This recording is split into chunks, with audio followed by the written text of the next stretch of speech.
During a live variety show, the host randomly dialed the contact in my phone, saved his wife. Then a cool, familiar voice, "Best actress," came through the live stream. I just about jumped out of my skin. 4. Because we're only married on paper, with a deal to keep it private. I didn't expect the comments to explode. On the live stream, the host was scrolling my phone and making random calls. He saw a contact labeled wife. I tried to stop him, but the call was already ringing. Jennifer Delaney's cool voice came through. "What? Miss me already?" But we're just a contract couple. My scalp tingled. Jennifer and I are married in name only, a mutually convenient shield against family pressure, and we agreed never to mention it in public. I hurried to remind her, "Miss Delaney, I'm on a live show right now." Jennifer paused. Then her tone went crisp and distant. I was running lines on set just now. That was a script cue. Did you need something?" I babbled a few excuses and hung up fast. The host was eyeing me like a hungry gossip hound. I forced a calm smile. "I'm a fanboy. I grew up on Miss Delaney's films. My dream is to marry someone as talented and gorgeous as she is." The host went, "Oh," dragging it out with meaning, and smoothed things over. "What a coincidence. My dream is to marry Best Actress Jennifer, too. I'll change my contact label later." My smile fell. My hands curled into fists. The comment feed blew up. "I knew something was off with them on last year's dating show. Are my ship CP going canon? Stay away, C-list nobody. Stop clout chasing. Hands off the queen. Let Jennifer shine solo." Her fans swarmed in, and within minutes the chat was a war zone. I was used to it. On that dating reality show last year, Jennifer was the top-billed star. I was a last-minute fill-in. Yet we were the only pair who left together. Viewers all assumed it was scripted and didn't take it seriously, but Jennifer's fans have resisted ever since. Can't blame them. I've only been in the industry 2 years, barely any roles, basically a nobody dreaming above his station. So what? I've already won the girl. After wrap, mask, and cap on, I headed straight to the studio lot to visit her. By the time I reached the hotel, it was past midnight. Jennifer had dozed off on the sofa with the next day's script in hand. The suite's sitting room was lit by a single-floor lamp. Its warm glow softened her face. I shrugged off my coat and instinctively lightened my steps. As I got close, she stirred. Rubbing her eyes, she mumbled, "You're back? Why aren't you in bed?" "Waiting for you." Warmth bloomed in my chest as I sat beside her. She rolled over and draped one calf across my lap. "Took a spill on set today. Rub some liniment on me?" She made her name as an action star. Fight scenes all the time.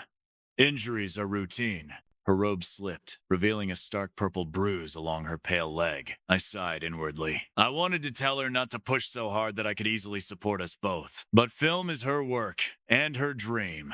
I've seen how she fights for it, so I have no right to ask her to quit.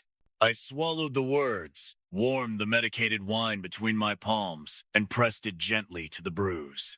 "About today, sorry." I explained the live stream call in detail and asked, "Will this cause trouble for you?" Jennifer was blasé. "It's fine. I've had more scandals than I can count. One more won't matter." I exhaled. She glanced at me and added, "But the ones trashing you are annoying. I can post our marriage certificate and clear your name." I stopped her at once. "Don't be rash. She's on a hot streak these years. Going public would only hurt her career. She took it the wrong way. You don't want to go public? Head down." Focused on the liniment. I missed the way her face cooled and answered honestly, "Yeah, figures." I was being sentimental. She pulled her leg back, stood with a frosty look, and went to the bedroom. Then tossed my pillow and blanket out. "You're on the couch tonight." I froze. Why? Don't ruin my date and my dreams with a hero riding in on a cloud. I had no idea what I'd done wrong. A new acquaintance in the industry saw the trending topic and called to gossip. "Luke Dawson, did you actually bag the best actress?" I frowned. "Watch your mouth." Fine. Did you marry her then?" I didn't want outsiders digging into my private life, so I lied. "No." "Knew it. As if Jennifer would look at you." He chuckled, clearly thinking of something gross. "If she's fishing, it's for a whale. My family prints money. Maybe I've got a shot." "What are you even talking about?" "You don't know? Back when she debuted, she was a notorious starlet priced by the night." I hung up before he finished, jaw tight. No one knows Jennifer better than I do. I met her when I was 15. She was 18, newly famous, and had just become my family company's brand ambassador. She was invited to the grand opening of one of our stores.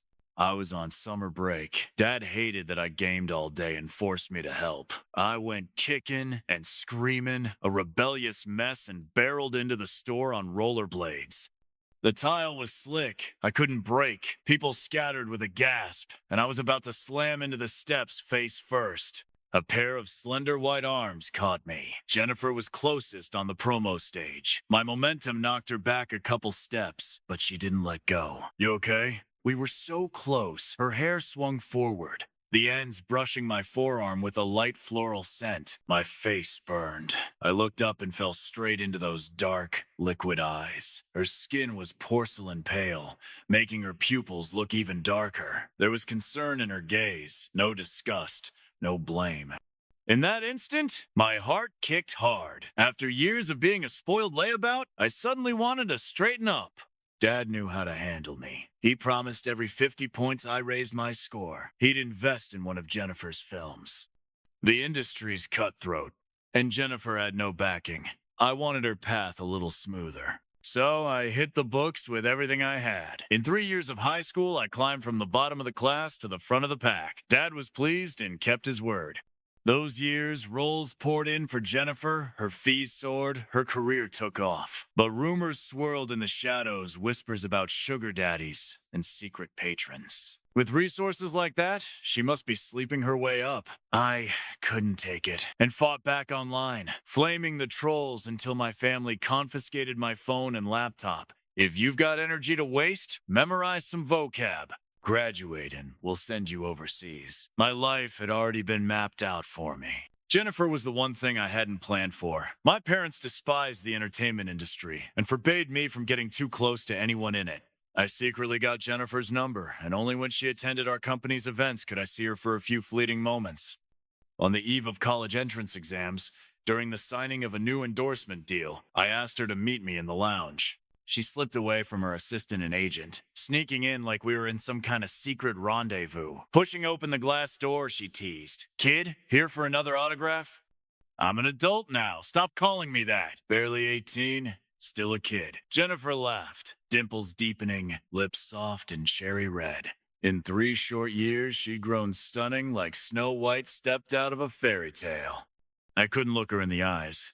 I shifted awkwardly. "We're only 3 years apart." She popped the pen cap off with a flick and signed her name on the postcard I handed over. 3 years older means you should call me sister. The autograph was just an excuse. I only wanted a few moments alone with her. Playing along, I murmured, "Sister, could you write a few more words?" Jennifer thought for a second, then added above her name, "To Luke. Study hard and make progress every day." A trace of melancholy crossed her features. "You should treasure the chance to study." I didn't understand the regret in her eyes. I tucked the postcard in a book and would take it out between classes, just to look at it and feel recharged. The other side of the postcard had Jennifer's photo, her long hair braided into 2 pigtails, sweet and innocent. A classmate spotted it, snatched the postcard, and shouted, "Whoa, even young Master Luke's a fanboy now." I frowned and held out my hand. "Give it back." He raised his arm high, grinning nosily. "Don't be fooled by that pure face of hers. She drinks with rich guys behind the scenes." Jennifer had starred in several hit dramas lately. Her name drew a crowd, and soon classmates gathered around. "Is that true?" "Swear it is. My dad went to a dinner with some officials and saw it himself. No one in that circle's clean." Rage flared through me. I grabbed the guy by his collar. "You're spouting crap. What time, where, got proof?" "You'd better not smear someone without evidence, or I won't be polite." Some of the others were Jennifer's fans too, half believing, half doubting. "Yeah, don't spread filth like that." His face reddened from embarrassment and he snapped back. "My dad took a photo. I've got it on my phone." He dug into his bag, smirking. "Luke, your dad was at that dinner too. Why don't you ask him if your idol toasted him as well?" My fury boiled over. I punched him square in the face, sending him crashing to the floor. Desks and chairs toppled with a thunderous clatter. Snatching back the postcard with Jennifer's signature, I smashed his phone to bits. I got punished afterward, but the school spared me from a record since my dad had funded the new science building. At home, he was livid, belt in hand. voice shaking with fury. There's a limit to obsession. Keep this up and I'll make sure she never works again. I stiffened my neck, refusing to back down. Jennifer would never do something like that. Oh, really? I was the one who sent her off to buy cigarettes so she'd be out of the room. If she'd stayed, who knows what those men might have done. I froze. Why would she? For money, obviously. Dad paced in frustration. Pick a different idol. That girl's no good. My fist clenched. Memories of Jennifer's every smile flickered through my mind, so bright, so pure, eyes like morning stars. I didn't believe it, not unless I saw it with my own eyes. Lying awake that night, I finally dialed the number I'd memorized by heart. I waited forever. Just as I was about to hang up, she answered. Hello? Her voice was hoarse, the background loud and messy. I sat bolt upright. Where are you? Jennifer didn't answer. Her tone was cold. Do you need something? A terrible suspicion gnawed at me, but I couldn't say it aloud. After a long struggle, I said, Sister, everyone's out tonight. I'm bored alone. Could you find somewhere quiet and talk with me for a bit? She hesitated, but before she could reply, a drunken man's voice shouted nearby. Miss Jennifer, there you are! I heard fabric rustling, a scuffle. Mr. Tony, you're drunk. Let me go buy you some sobering medicine. The man must have grabbed her. Jennifer, you're the best medicine. Come with me. Your dad's debt. You'll repay it for him. Panic edged her voice. Please, let me go. I'll send the money as soon as my pay arrives. I'm not short on cash. The struggle grew louder, followed by a cry, half sob, half plea. Ah, let go! Luke, I shouted. Jennifer, tell me where you are! She barely managed to blurt out the name of a hotel before the call cut off amid the man's curses. I called the police immediately, grabbed my dad's license and car keys, and sped through the night. The cops got there fast. The man was arrested for attempted assault, and Jennifer was giving her statement when I arrived. I waited outside until she came out, draped my jacket over her torn dress, and gripped her shoulders. Are you okay? She flinched at my touch, trembling, and stepped back. Thank you. Her hair was a mess, her face drained. She brushed past me toward the door.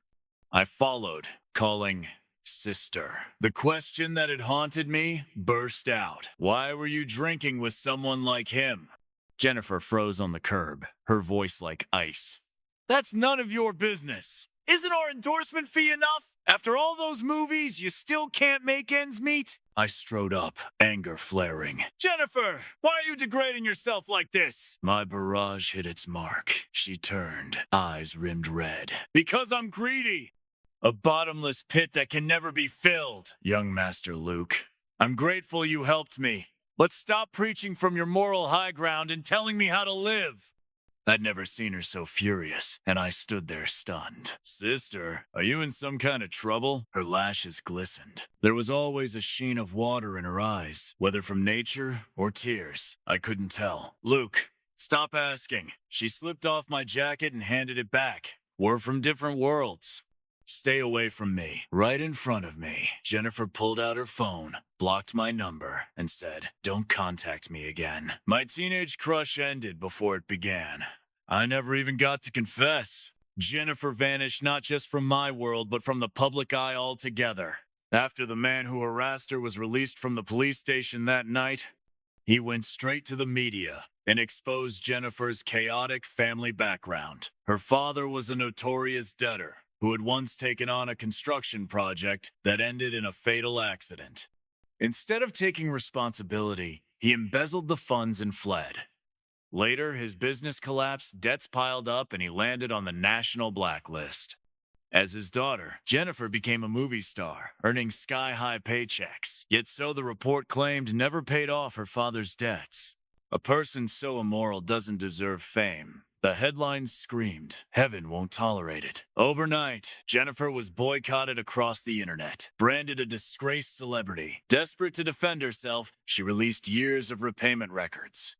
It turned out every cent she'd made since debut had gone to fill her father's financial holes. Massive compensation for the accident victims' families. Debts slowly cleared one by one. The evidence silenced public outrage for a moment until her father reappeared, stirring up trouble again. wearing rags and bringing along his disabled wife. He called a press conference to accuse Jennifer of neglecting her filial duty. He claimed she'd never paid him willingly, that every time she transferred money, she'd beat her elderly parents. The smear campaign reignited, and Jennifer was dragged once more into the storm. This time, she didn't deny it. Parent and child faced each other in court, both hollow-eyed. In the end, she paid him a large sum for support, then took her mother overseas and vanished. The next time I saw Jennifer was 2 years later. I was studying abroad, still quietly searching for her all that time. The only clue I ever found was that she was somewhere in the same country. One day, a sci-fi film crew came to shoot scenes at my university. My classmates were excited, saying there was an Asian actress in the cast. My heart trembled for no reason. When I met that familiar gaze across the crowd, I forgot to breathe. Through the throng, Jennifer seemed to sense me. She turned, and when her eyes focused on mine, she froze for a moment. I waved excitedly, calling out to her, but she turned away, her face composed and distant, pretending not to know me. People change, time moves on. I lowered my hand, watching her quietly. Her features were still radiant and striking, her skin porcelain pale, easily holding her own among the Western cast. Foreign sci-fi films always had their share of brutal fight scenes. The delicate girl I remembered had somehow become fierce and strong. She did all her own stunts, close combat, hand-to-hand fighting, taking hit after hit, thrown to the ground over and over, only to get up and do it again until every camera got the perfect shot. By sunset, filming wrapped, Jennifer wasn't a lead and had no assistant. She packed up alone and started the slow walk home. She moved with a limp. Her ankle must have been hurt. I caught up and called her name. "Jennifer!" She paused, then kept walking. Years of pent-up emotion flooded through me. I trailed her, tugging gently at her sleeve. "Sister," Jennifer sighed, turned to face me. "What do you want?" "I just missed you." My gaze lingered on her beautiful face as I brushed a loose strand of hair behind her ear. "It's been a long time, sister." My stare was too intense. Color rose in her cheeks and she took a small step back, wincing as pain shot through her ankle. I glanced down and saw it swollen.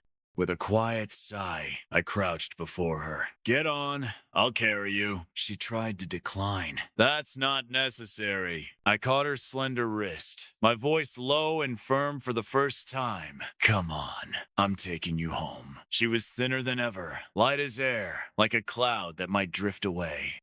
Her soft body pressed against my back. Her braid came undone, dark hair spilling over my shoulders, fluttering in the night breeze. Strands brushed my nose, tickling, scented with that familiar sweetness. Her arms looped around my neck, her muffled voice near my ear. "With a reputation like mine, why would you want to be near me?" "Just because people say it doesn't make it true." I adjusted her higher on my back, steadying my grip. "My heart knows you're not that kind of person." Jennifer stayed silent, face buried against my neck. Warm tears seeped through my shirt. My father's a gambler. I never refused to support him, but he gambled away everything I sent. I took every job I could, but it was never enough to patch the holes he left. Her voice broke. "I never hit my mother. I love her more than anyone." The truth she'd never spoken finally came out. Jennifer hadn't fallen by choice. She'd been drained by a father who fed on her life. When he couldn't squeeze more money from her, he even tried to auction her off to rich men. "I escaped every time, once with your father's help, and once with yours." Jennifer's voice softened. "You both were kind." My throat tightened. "Why didn't you tell me?" "You were just a kid. I didn't want to drag you down. You'd already done enough." The fragility she'd always hidden was laid bare. 2 years ago, after giving up everything, Jennifer finally rescued her mother from years of abuse. The suffering she endured couldn't be summed up in words. My chest ached. I hated that I hadn't known, hadn't been there to shield her. Neon lights shimmered across the foreign streets. Plane leaves drifted down in the autumn air. Amid the hurried passers-by, I turned slightly, my temple brushing against her soft cheek. "You still have me," I said quietly. "I'm not a kid anymore. You can try relying on me." Jennifer didn't answer. When we reached an apartment building, she patted my shoulder. "We're home. Come up for tea." I carried her upstairs. The door opened to her mother. She still had trouble walking and eyed me warily. "Another debt collector?" Jennifer slipped down from my back and said, "Mom, he's my friend." Her mother relaxed, invited me in, and poured hot tea, chatting kindly about small things. When she learned which university I attended, a shadow crossed her face. Jennifer got into that school too, you know. But everything fell apart back then and she couldn't go. I asked curiously. Jennifer was a top student? She's always been strong-willed. Jennifer, rubbing medicine on her ankle beside us, cut in. Mom, that was 100 years ago. Let it go. She never dwelled on the past. Any trace of vulnerability was neatly tucked away. Slipping on her slippers, Jennifer headed into the kitchen. "Dinner's over. You should head back soon." I followed, taking the groceries from her hands. A small scrape on the back of her hand meant she shouldn't touch water. "You teach. I'll cook." "That medicine smells too strong. It'll affect the flavor." Jennifer let out a soft laugh. Such a perfectionist. She lowered her head to roll up my sleeves. "Then I'll teach you the simplest egg pancake." I'd never gotten used to foreign food. Truth was, I could cook plenty of Chinese dishes, but I kept quiet and pretended to follow her lead. I deliberately dusted some flour on my hands and asked for help. "Sister, could you tie my apron for me?" Jennifer laughed. "Typical rich boy, never touched a dish in your life, huh?" She took out her favorite apron and reached around to tie it, the gesture almost like an embrace. I asked, "Ever think about going back to school? We could be alumni." Jennifer shook her head. "I've got new plans. More movies? I'm going to be a best actress." Her eyes gleamed, bright and clear like autumn water, moonlight and ambition all at once. I smiled. "You'll make it. Then, my future best actress, can you add me back on your contacts list?" But Jennifer refused again. She stepped back, her eyes dimming slightly. "I told you before, we're from different worlds. We weren't back then, and we still aren't now." I couldn't understand why she kept running from me. Using the excuse that I hadn't learned how to make that pancake, I shamelessly visited her several more times. That's when I noticed a man lurking downstairs, watching their apartment. It turned out her father had squandered the alimony, racked up new debts, and debt collectors were after them again. I didn't want her career destroyed once more, so I quietly stepped in to help a few times. But secrets never stay hidden long. Harassed beyond endurance, Jennifer had no choice but to move again. Before leaving, she handed me a bank card. "Everything you paid on my behalf is in here. I don't want to owe you." I grabbed her hand, panic rising. "Where are you going? How will I find you?" Jennifer kept her eyes down, saying nothing. She wore a thick wool hat, snowflakes clinging to her long lashes, her cheeks as pale as the falling snow. After a long pause, she said softly, "When I've managed to step into your world, we'll meet again." I didn't understand. She'd always been in my world, never left it. She looked at me seriously. "Stop wasting time looking for me. Do what you're meant to do. Walk your path. Live the life that's yours." But no buts. She cut me off. "If we meet again, I hope we'll both be standing at the top." That sentence locked me back onto my path. Jennifer turned and disappeared into the snow, like a snowman melting into spring. 4 silent years passed. After graduation, I returned home to take over the family business. My father buried me in work, delighted to dump every task on my shoulders so he could enjoy his retirement. On rare breaks, I'd open an old book of essays to unwind. One afternoon, a postcard slipped from its pages, the smiling girl on it radiant beneath the caption, "To Luke, study hard and make progress every day." I stared at her name in a daze. So much time had passed that even the memories were fading. For a moment, I wondered, had that long-haired girl who once cried quietly on my back ever truly existed, or had she just been a dream? Before I could sink too deep into nostalgia, Jennifer's name suddenly dominated the trending list. With her lead role in Epic Chronicle, she swept Best Actress awards at multiple international film festivals. Dazzling and acclaimed, she finally returned home. Her first move, a press conference to expose the truth behind the old scandal. She personally sent her gambler father to prison. Every channel was flooded with her interviews and praise. Number the Pure Goddess returns. Number. Asia's most beautiful Best Actress number. The tide had turned completely. Those who once mocked her now worshipped her. Yet no one spoke of the pain behind her glory. I watched her familiar face on the screen. The girlish softness was gone. Her long hair curled in wild waves. Her red lips burned like fire. Her eyes sultry yet cold as ice. Jennifer had clawed her way through the global film scene, from nameless extra to international lead actress in 6 relentless years. She'd started over from nothing and triumphed again. For the past 4 years, I'd done as she asked, stayed the course, worked hard, built my own world. From a careless playboy, I'd become the man people now called President Luke. Maybe that meant I'd kept my promise. So didn't I deserve to be reckless just once, to step into her world and plan a reunion of my own? The thought struck like lightning, and once it did, I couldn't hold it back. I dragged my retired father back to the office and sat him in his old CEO chair. You hold down the fort for 2 years. I've got something important to do. My father nearly blew his beard off. What could be more important than your mother and me enjoying our retirement? Bringing home a daughter-in-law? He frowned. Still hung up on Jennifer, huh? She might not even look at you now. I gave a wry smile. You never know. Fine. He waved me off. Go make a fool of yourself. But if you fail, get back to work. Deal. Just wait and see. I sounded confident, but inside, I was anything but. After so many years, I didn't even know how to face her. Luckily, fate handed me an opening. A friend's entertainment company was producing a celebrity dating show. The female guests were all stars. The men, handpicked non-celebrities from various fields. He called me late one night.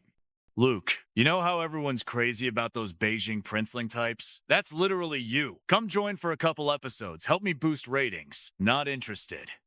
I said. Jennifer's one of the guests, he added slyly. Front row seat to the most beautiful woman in Asia. Are you really gonna pass that up? To drum up buzz, my friend had spent a fortune to invite her, and surprisingly, Jennifer agreed. My resolve crumbled. Time to invade her world again. Filming took place at a private estate.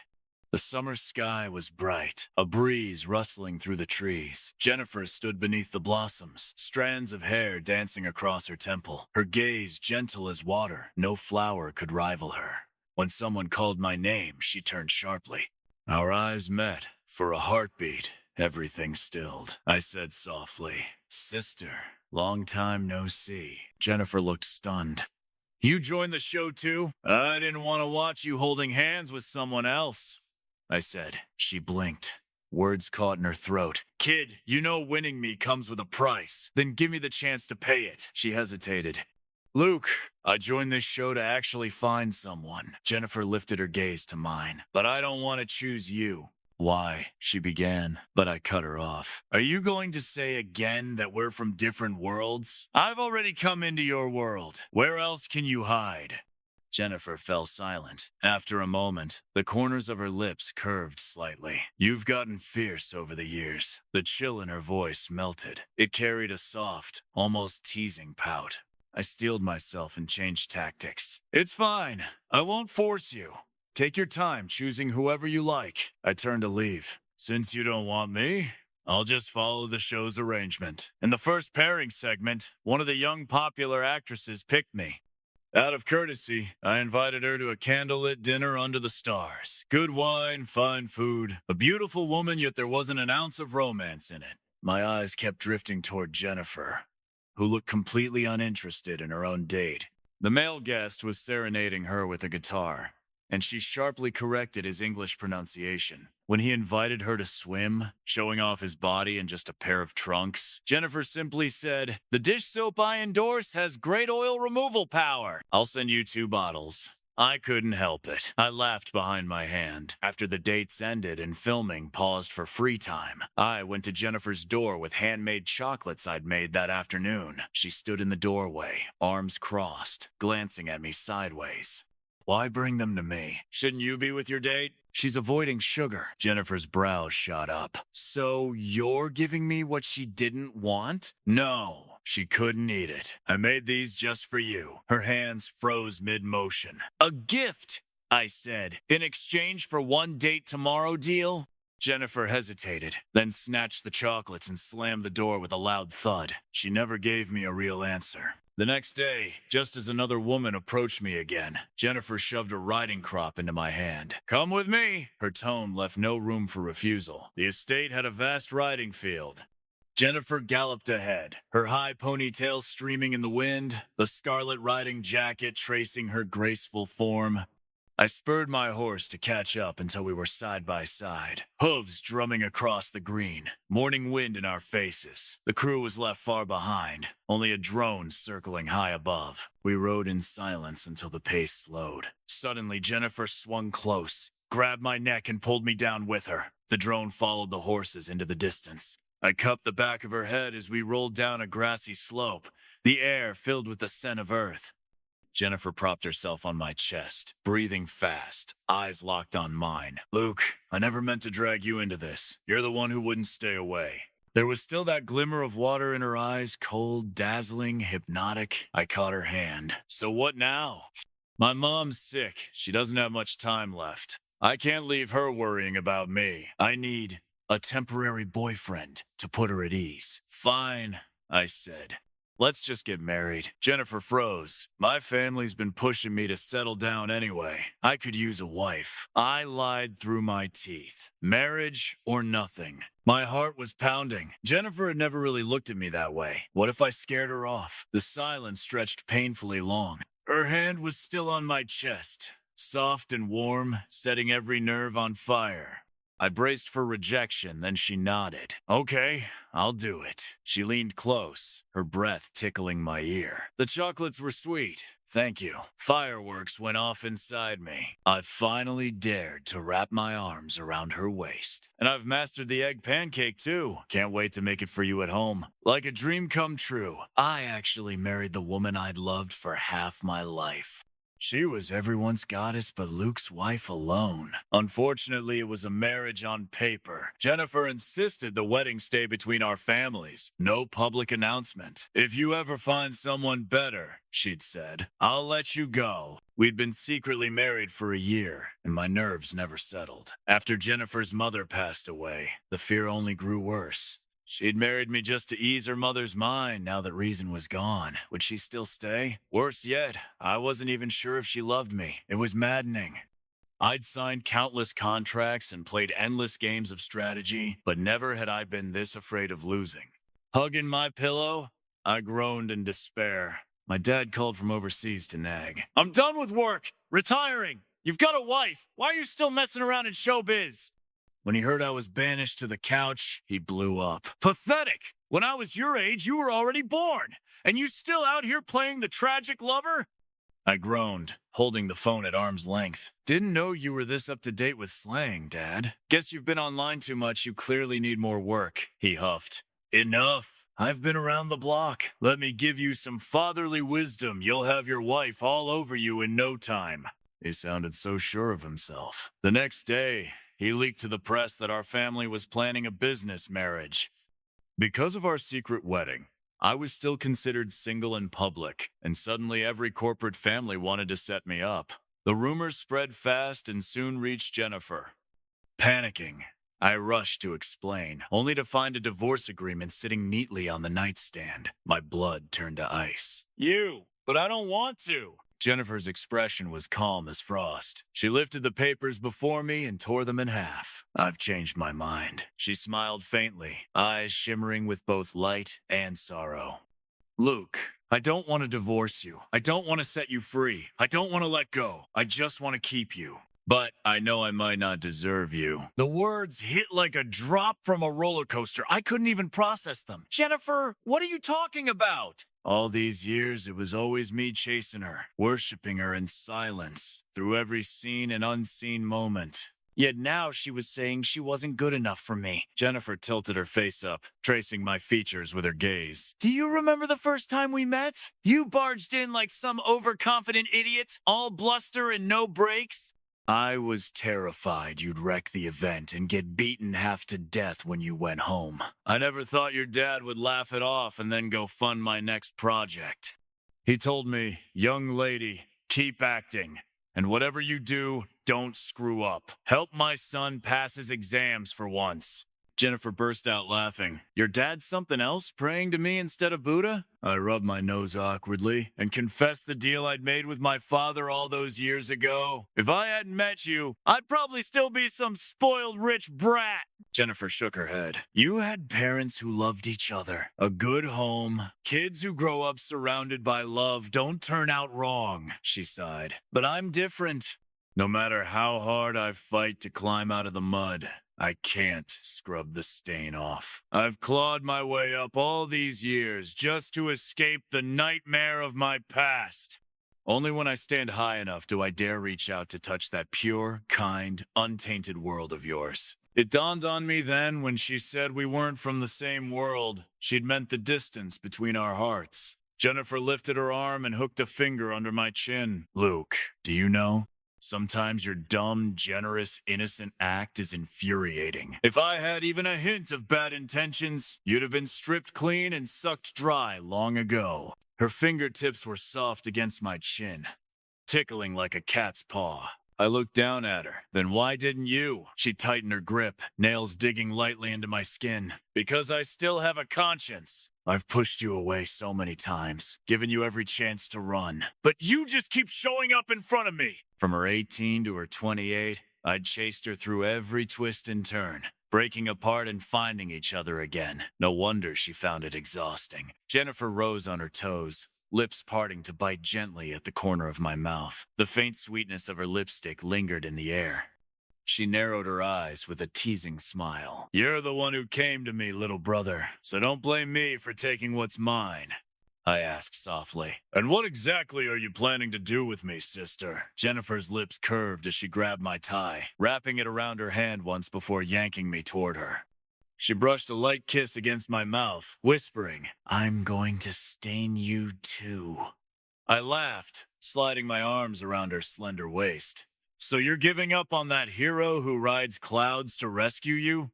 Forget it, she murmured, smiling against my lips. I've decided I prefer the foolish boy on rollerblades.